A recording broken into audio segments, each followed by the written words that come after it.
Hi అండి. నమస్కారం.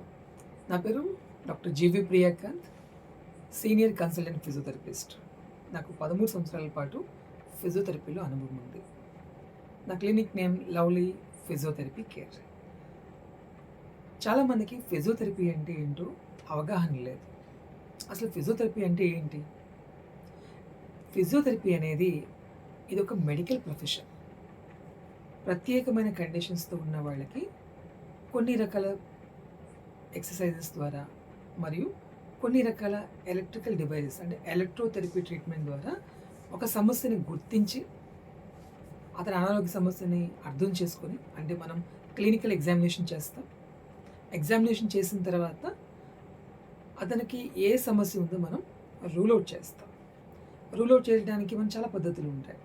దాంట్లో మనం ఫిజికల్‌గా ఒక శరీర భాగాన్ని, ఆ కండరాన్ని, ఆ జాయింట్‌ని మనం టచ్ చేసి లేదా మనం చెక్ చేసినప్పుడు ఏ ప్రాబ్లమ్ ఉందో అర్థమవుతది.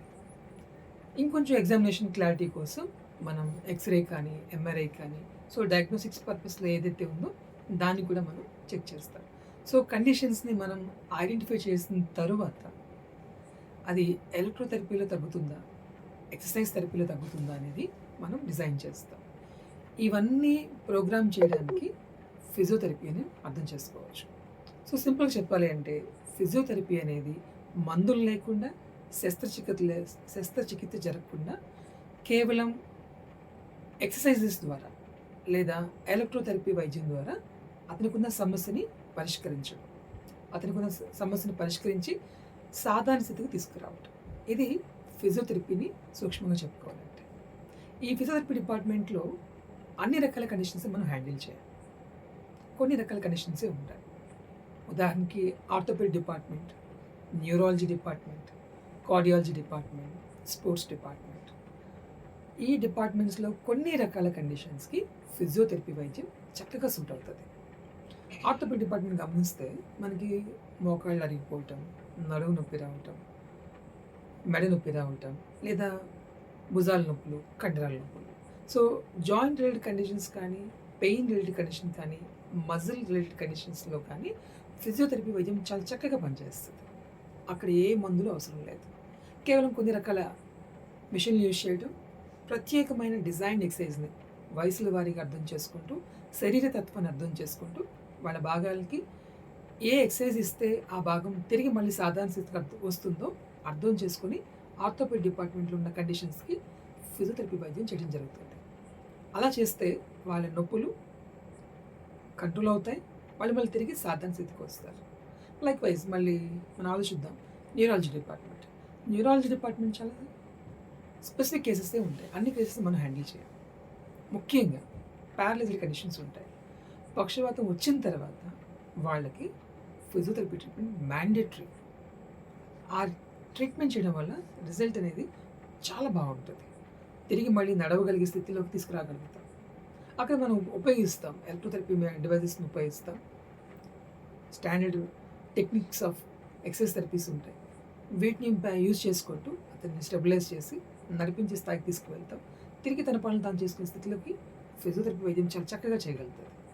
కార్డియాలజీ డిపార్ట్మెంట్ ఎవరికైనా సరే బైపాస్ సర్జరీ అవుతుంది. బైపాస్ సర్జరీ అయిన తర్వాత బ్రీతింగ్ రిలేటెడ్ కండిషన్స్ వస్తాయి. సర్జరీ జరగడం వల్ల చుట్టుపక్కల ఉన్న కండరాలు కట్ అవ్వడం వల్ల ఆ భాగాల్లో కదలికలు కాస్త తగ్గుతాయి. దానికి రిలేటెడ్‌గా భుజం బిగుసుకుపోవటం, ఫ్రోజన్ షోల్డర్ కండిషన్స్ వస్తాయి. ఇలాంటి కండిషన్స్ కార్డియాలజీ డిపార్ట్మెంట్‌లో కొన్ని రకాల కండిషన్స్‌కి ఫిజియోథెరపీ వైద్యం చేస్తాం. అక్కడ కూడా ఎక్సర్సైజే పనిచేస్తది. మన శరీర భాగాల్ని మళ్ళీ సాధారణ స్థితికి తీసుకురావడానికి కదలికలు చాలా ఇంపార్టెంట్. అవి ఎక్సర్సైజ్ ద్వారా ఫిజియోథెరపీ డాక్టర్ డిజైన్ చేస్తారు. వయసుల రీత్యా, కండిషన్ రీత్యా. స్పోర్ట్స్ కండిషన్స్ మీరు ఏ స్పోర్ట్స్ అనేది తీసుకోండి. చిన్న స్పోర్ట్స్ దగ్గర నుంచి పెద్ద స్పోర్ట్స్ వరకు. రెగ్యులర్‌గా ఒక వ్యక్తి స్పోర్ట్స్ ఆడుతున్నప్పుడు ఆ శరీర భాగాల్లో ఉన్న కండరాలు ఎక్కువ పనిచేస్తాయి. పనిచేసి సడన్‌గా పెయిన్ వస్తుంటాయి. దాన్ని మజిల్ క్రాంప్స్ తీసుకుందాం లేదా మజిల్ స్ట్రెయిన్ తీసుకోవచ్చు. సడన్‌గా పెయిన్ కానీ లేదా మజిల్ క్రాంప్స్ కానీ వస్తే ఇమ్మీడియట్‌గా కొన్ని రకాల ఫిజియోథెరపీ టెక్నిక్స్ ద్వారా ఆ పెయిన్‌ని తాత్కాలికంగా తగ్గించవచ్చు. తరువాత ఆ శరీర భాగం మళ్ళీ నొప్పి రాకుండా ఉండడానికి, ఆ ప్రత్యేకమైన కండరం మళ్ళీ స్ట్రెయిన్ అవ్వకుండా ఉండడానికి దానికి స్ట్రెంథెనింగ్ ఎక్సర్సైజ్ చేస్తాం.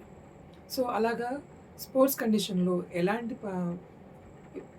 ప్లేయర్ అయినా సరే తనకొచ్చే ప్రాబ్లమ్స్‌ని కంట్రోల్ చేయడానికి, రిపీట్ అవ్వకుండా ఉండడానికి స్పోర్ట్స్ రిలేటెడ్ కండిషన్స్‌లో physiotherapy plays very major role. Geriatrics వయసు పెద్దయ్యే కొద్దీ పెద్దవాళ్ళందరూ కూడా జీరియాట్రిక్ కండిషన్‌లోకి వస్తారు. సో, శరీరం ప్రతి సంవత్సరం తన ప్రోటీన్‌ని తగ్గించుకుంటూ వస్తది. 10% మజిల్ పవర్‌ని కోల్పోతది. మజిల్ మాస్‌ని కూడా కోల్పోతది. సో, అలాంటి వాళ్ళు అందుకనే వయసు పెరిగే కొద్దీ వాళ్ళ కదలికలు ఏమవుతా ఉంటాయి? యవ్వనస్తుల్లా హుషారుగా ఉండదు.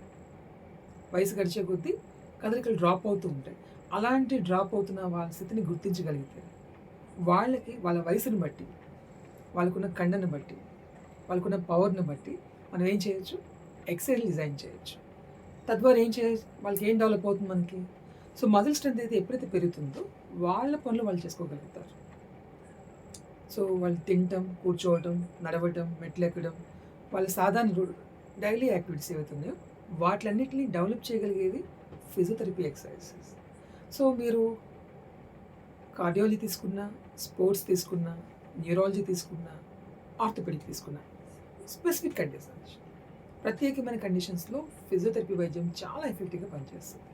సో, ఫిజియోథెరపీ అనే ఈ వైద్యంలో మనం చేయగలిగిన పని 2 పనులు. ఒకటి, ప్రత్యేకమైన ఎక్సర్సైజ్‌ని డిజైన్ చేయటం. వయసును బట్టి, కండిషన్ బట్టి, అవసరాలను బట్టి. అవసరమైతే కొన్ని రకాల ఎలక్ట్రికల్ డివైసెస్, ఎలక్ట్రోథెరపీ ట్రీట్మెంట్ ద్వారా ఆ మనిషికున్న సమస్యని పరిష్కరించి తన రోజువారీ రోజువారీ జీవితాన్ని, పనుల్ని సాధారణ